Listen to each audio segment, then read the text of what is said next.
Breaking news బండి భగీరథను 10 రోజుల కస్టడీకి ఇవ్వాలని కోరుతూ పేట్ బషీరాబాద్ పోలీసులు వాళ్ళ మేడ్చల్ కోర్టులో పిటిషన్ వేయనున్నారు. ఈ కేసులో మరిన్ని వివరాలు తెలుసుకునేందుకు కస్టోడియల్ ఎంక్వైరీ కోరుతున్నారు పోలీసులు. మరోవైపు బండి భగీరథ కేసులో మరో ట్విస్ట్ చోటు చేసుకుంది.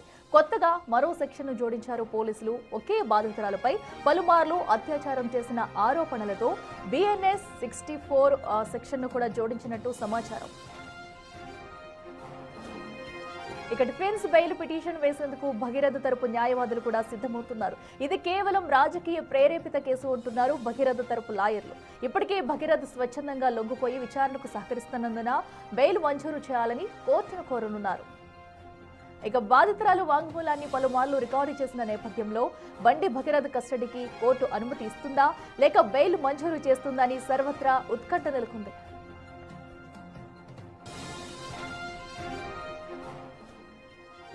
మరింత సమాచారం మా ప్రతినిధి విజయ్ లైవ్ లో అందిస్తారు. విజయ్, అటు బండి భగీరథని కస్టడీకి అయితే కోరనున్నారు ఈ రోజు పోలీసులు. సో మరో పక్కన అటు బండి భగీరథ తరపు లాయర్లు కూడా బెయిల్ అడిగే అవకాశం కూడా కనిపిస్తుంది. సో ఈ రోజు ఎలాంటి పరిణామాలు చోటు చేసుకునే అవకాశం ఉందనుకోవచ్చు?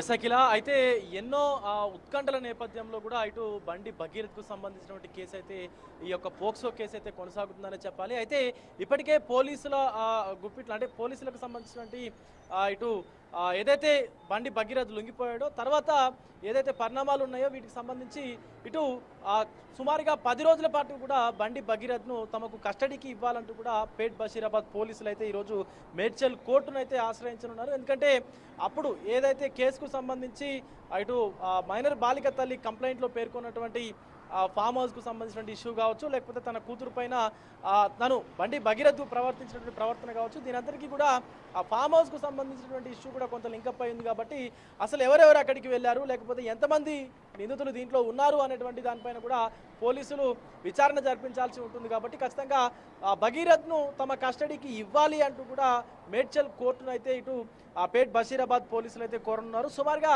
10 రోజుల పాటు కూడా బండి భగీరథ్ను తమకు కస్టడీకి ఇవ్వాలి అంటూ కూడా పోలీసులు అయితే ఈరోజు పిటిషన్ను దాఖలు చేసేటువంటి అవకాశం అయితే కనిపిస్తుంది. అండ్ ముఖ్యంగా ఇంకొక వైపు బండి భగీరథ్ పైన మరొక సెక్షన్ను కూడా పోలీసులు అయితే జోడించారు. ఇటు BNS సెక్షన్ 64(2)M కింద ఇటు మరొక సెక్షన్ను కూడా బండి భగీరథ్ పైన అయితే పోలీసులు జోడించారు. ఎందుకంటే ఇటు ఏదైతే మైనర్ బాలిక ఉందో మైనర్ బాలిక పైన అనేక మార్లు అఘాయిత్యానికి పాల్పడ్డటువంటి సంఘటనలు ఉన్నాయి. అందుకే ఈ యొక్క సెక్షన్ పెడుతున్నట్టుగా కూడా పోలీసులు అయితే చెప్పుకొచ్చారు. అండ్ ముఖ్యంగా మరోవైపు బండి భగీరథ్ లాయర్లు కూడా భగీరథ్ ఆల్రెడీ స్వచ్ఛందంగా లొంగిపోయాడు, ఇది కేవలం ఒక రాజకీయ ప్రేరేపిత కుట్రకోణంగా దాగున్నటువంటి కేసు కాబట్టి భగీరథ్కు బెయిల్ మంజూరు చేయాలని చెప్పేసి ఇటు భగీరథ్ తరపునటువంటి లాయర్లు కూడా ఈరోజు మేడ్చల్ కోర్టును అయితే ఆశ్రయించేటువంటి అవకాశం కనిపిస్తూ ఉంది. సో మొత్తానికి ఇటు భగీరథ్కు సంబంధించినటువంటి అంశం తీసుకున్నట్లయితే పూర్తిగా రాష్ట్ర వ్యాప్తంగా కూడా చర్చనీయాంశమైనటువంటి అంశంగా అయితే ఉంది. కాబట్టి ఇటు ఈరోజు బెయిల్ మంజూరు అవుతుందా లేకపోతే కస్టడీకి భగీరథ్ను ఇస్తారా అన్నటువంటిది సర్వత్రా కొంత ఉత్కంఠగా అయితే కనిపిస్తూ ఉంది.